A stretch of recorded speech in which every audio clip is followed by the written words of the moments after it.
evening we're going to talk about heartburn. Not just older people are suffering from heartburn, but even young people, teenagers are coming up to me saying that after they eat they have horrible heartburn and their antacids or their Tums aren't working for them. What is a sustainable way that people can just get rid of heartburn altogether?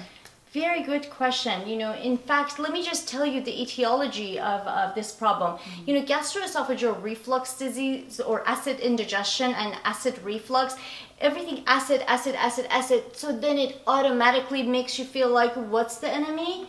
The acid. Here's the thing. Yes, the acid is there. Your stomach is supposed to have acid. However, it only becomes a huge problem when that acid comes up into your chest and into your esophagus. So that doesn't belong there, right? The esophagus pH is supposed to be more alkaline. You get all this acid up here. It causes cough, sore throat, feeling of a ball stuck in your throat, difficulty swallowing, generally esophagitis.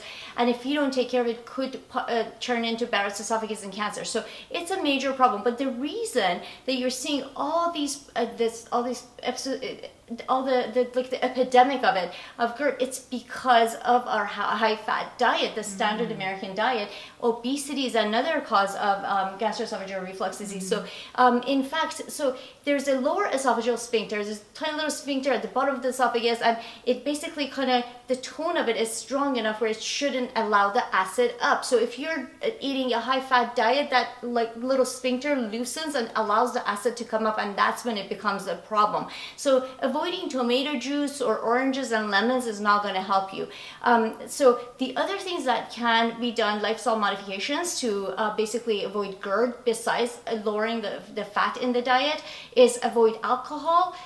Coffee, very little coffee. I mean, a lot of people love coffee, but that's probably not the worst enemy. But yet, cut down on the coffee and make sure that, remember, lose weight. If you have obesity, abdominal obesity, lose some weight, and that's a good start. But also aloe vera juice has been shown to be helpful.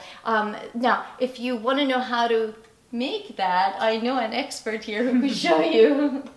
I will show you how to make it, and if you do choose to buy it, don't buy a sugary one. Look at the actual ingredients, right? Go to a quality place, such as Whole Foods. What I was thinking is maybe they can buy the plant and juice. That's the best way. And I'll make a YouTube video for that because it's honestly so easy. And I'll show it to all my patients because they always ask me, how do you mix it with other things so it tastes good? So that's very soothing. Yes. And healing to your gut even. Yes. Perfect. So aloe vera juice, avoid too much alcohol, avoid fatty foods. Dead processed foods aren't really going to help, right? Right. I mean, most processed foods are basically fatty, and that's where it becomes a problem. Okay. But I mean, basically, evidence-based medicine tells us fat. So, does that include processed foods? Yes. So when you eat a big piece of pizza, for example, all that cheese, don't blame the tomato sauce. It's the fat in the cheese that's causing it. Good to know. So cut the fat way down. Exactly. It's funny because people go and get a big burger and they go, I shouldn't have put that ketchup in there. Oh, funny. It was the fat, obviously. And even eating very large meals, by just stretching the stomach can cause. Sometimes if you just eat and lay down, but most of the time, I'm telling you, the most three commonest causes are high fat foods, obesity, and basically drinking alcohol. Those are the biggest causes. So truly, like anything else, it seems like they just need to get their diet in check. Oh my gosh, absolutely. I mean, seriously, guys, I'm telling you this, I'm not even kidding. I shouldn't tell you this, but if everybody ate a whole food plant-based diet in this country, I wouldn't have a job, and I hope for that one day. I want to be out of business. Aww. No, I'm not kidding. No, I know. That would I make me believe super it's happy. true. I'd go do something else. Well, honestly, it seems like you're sharing all of this with your clients and your patients, right? I do, every day, all day. Because you care about them. Of course.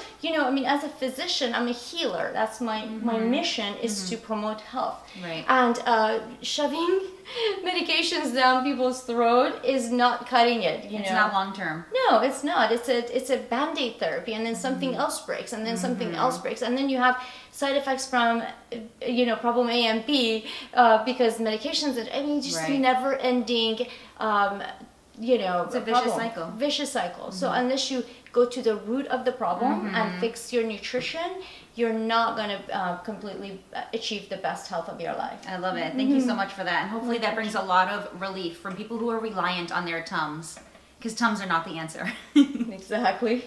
Thank you, Angie. My pleasure. Tums are great.